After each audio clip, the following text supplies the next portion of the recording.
नई सरकार के गठन के बाद बिहार में सियासी खींचतान बढ़ती जा रही है और अब खबर यह है कि बिहार में एनडीए को एक और बड़ा झटका लग सकता है। दरअसल पशुपति पारस गुट के 3 सांसद महागठबंधन के संपर्क में बताए जा रहे हैं। हालांकि पशुपति पारस गुट ने ऐसी खबरों को सिरे से खारिज कर दिया, निराधार बताया है, लेकिन सूत्र ये कह रहे हैं कि आगे आने वाले दिनों में एनडीए को एक और झटका बिहार में लग सकता है।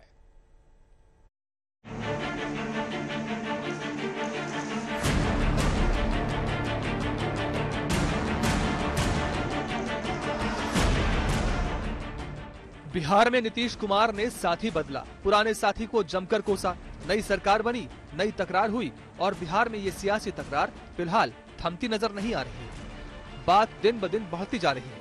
अब खबर है कि नीतीश कुमार ने एनडीए को एक और झटका देने की तैयारी कर ली है। बताया जा रहा है कि लोक जनशक्ति पार्टी के पारस गुट के 3 सांसद महागठबंधन के साथ जा सकते हैं। सूत्रों के मुताबिक खगड़िया के सांसद महबूब अली कैसर आरजेडी में, वहीं वैशाली से सांसद वीणा सिंह और नवादा के सांसद चंदन सिंह जेडीयू में जा सकते हैं।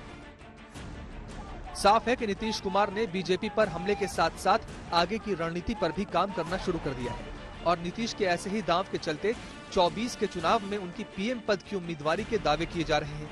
भले ही नीतीश कुमार ऐसे किसी भी दावे को गलत बता रहे हैं। देखिए भाई, एक बात हम हाथ जोड़कर भी कहते, वो सब मेरे मन में कोई बात नहीं। वो कहता रहे, हमारे नजदीक भी कह देता, हम प्रणाम करते, छोड़ो ना भाई। हमारा काम है सबका काम करना और हम कोशिश करेंगे कि सभी दल मिल करके एक साथ चलें। विपक्ष वाले तो बहुत अच्छा होगा, एक साथ मिल करके रहेंगे तो लोगों की समस्याओं के लिए बात करेंगे और समाज में अच्छा वातावरण रहे। भले ही नीतीश कुमार पीएम पद की दावेदारी की बात से इनकार कर रहे हैं, लेकिन उनकी पार्टी के नेता अगले लोकसभा चुनाव का पूरा गणित समझा रहे हैं। देखिए, निसंदेह ये बहुत ही कामयाब मॉडल है। एक ऐसा अलायंस जिसने भारतीय जनता पार्टी को बिल्कुल अकेला छोड़ दिया। अब तक उनके साथ कुछ दल होते थे, लेकिन इस बार बिहार विधानसभा में 7 दल एक साथ चट्टानी एकता के साथ नीतीश कुमार जी की अगुवाई में एकजुट हैं। और सबसे जो इसके राजनीतिक निहितार्थ है, लेफ्ट जिसका देश के अनेक राज्यों में बहुत ही प्रभावी आधार है, कांग्रेस का पैन इंडिया प्रेजेंस है और बिहार की शक्तिशाली क्षेत्रीय पार्टियां एकजुट हुई हैं। तो ये एक आने वाले समय में राजनीतिक ध्रुवीकरण का बीजारोपण है और ये चिंता का सबब है 2024 में 200 से 225 सीटें तक भारतीय जनता पार्टी ला पाए। ये भी उनके लिए आसान लक्ष्य नहीं है। उधर बीजेपी भी महागठबंधन की हर रणनीति की काट की तैयारी में जुटी है। गठबंधन तोड़ने की वजह पीएफआई के खिलाफ एक्शन बता रही है।